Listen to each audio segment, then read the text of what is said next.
Assalamualaikum warahmatullahi wabarakatuh. Perkenalkan, nama saya Zahra Anukutamus ya, dari Prodi Teknologi Pendidikan dari Offering Day dengan NIM 2301216020656. Jadi di sini saya akan menjelaskan tentang potensi besar teknologi pendidikan di era digital bagian threats atau ancaman. Jadi poin yang pertama adalah eh, teknologi pendidikan rentan terhadap serangan cyber dan pelanggaran data yang memungkinkan dapat membahayakan privasi dan keamanan peserta didik. Jadi, setelah pandemi COVID-19 memaksa transisi dalam waktu hampir semalam ke pembelajaran jarak jauh untuk peserta didik dari segala usia. Teknologi pendidikan menjadi target pelanggaran data dengan insiden seperti pelanggaran data memengaruhi jutaan siswa di seluruh negeri dan lebih dari 820.000 peserta didik saat ini. Jadi, teknologi pendidikan ini lebih banyak digunakan, lebih marak digunakan itu setelah pandemi COVID-19, karena kan diharuskan untuk pembelajaran jarak jauh.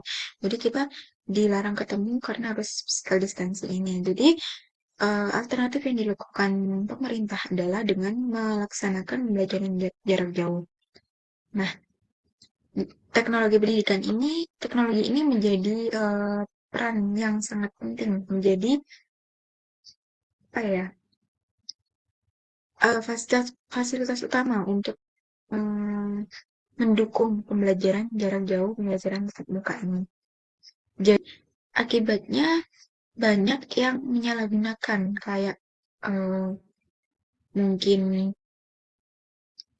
memasukkan data ataupun karena kan semakin canggih teknologi, manusia itu semakin memanfaatkannya. Nah, itu pun akan berbahaya bagi peserta didik itu sendiri karena privasi dan keamanannya akan terancam. Lanjut adalah, meskipun secara umum kembali ke sekolah tatap muka, beberapa sekolah masih mengandalkan teknologi pembelajaran jarak jauh.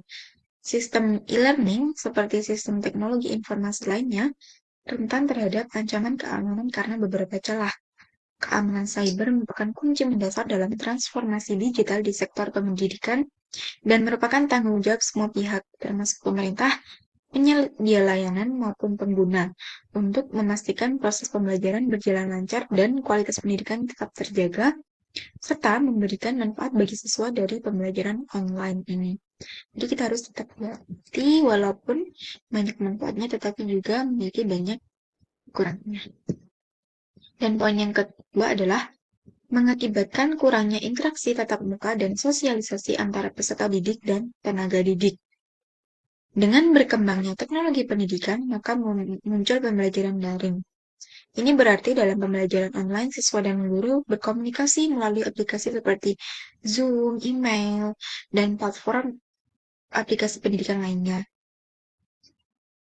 Sehingga dapat mengakibatkan kurangnya interaksi tatap muka dan sosialisasi antara peserta didik dan tenaga didik.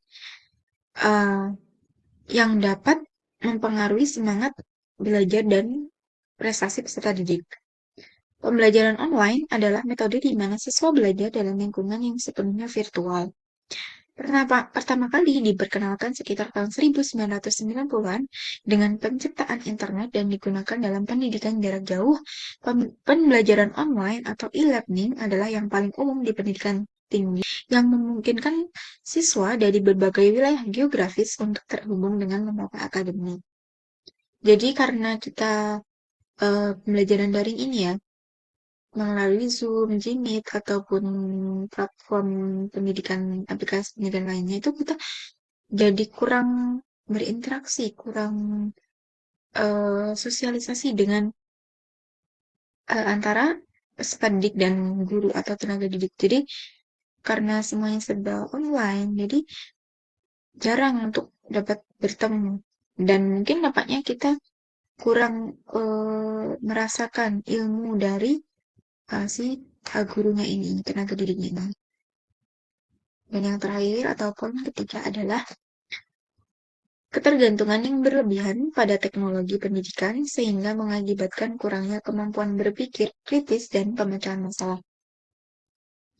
Dikatakan bahwa teknologi pendidikan sebagai bentuk pengajaran dan pembelajaran yang demokratis dapat membantu lembaga pendidikan tinggi dalam upaya mereka untuk menghasilkan lulusan yang mampu berhasil menavigasi pasar tenaga kerja saat ini. Teknologi pendidikan telah mengubah cara peserta didik dan tenaga didik untuk berinteraksi.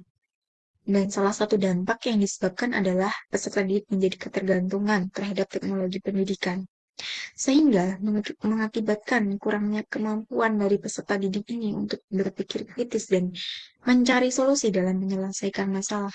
Peserta didiknya jadi lengah, jadi malas, jadi gampang apa-apa mengandalkan teknologi. Jadi kita kurang, otak kita tuh jadi lemah, kurang malas untuk berpikir. Oleh karena itu, strategi guru dalam meningkatkan interaksi dan minat belajar peserta didik sangat diperlukan untuk keberhasilan pembelajaran. Dalam menjalankan proses belajar mengajar, guru perlu menggunakan strategi yang dapat meningkatkan interaksi peserta didik dalam proses pembelajaran, khususnya interaksi peserta didik dan si gurunya ini, itu tenaga pendidiknya. Mungkin itu yang bisa saya jelaskan. Apabila ada kurang lebihnya, mohon maaf. Dan sebesar-besarnya, wassalamualaikum warahmatullahi wabarakatuh.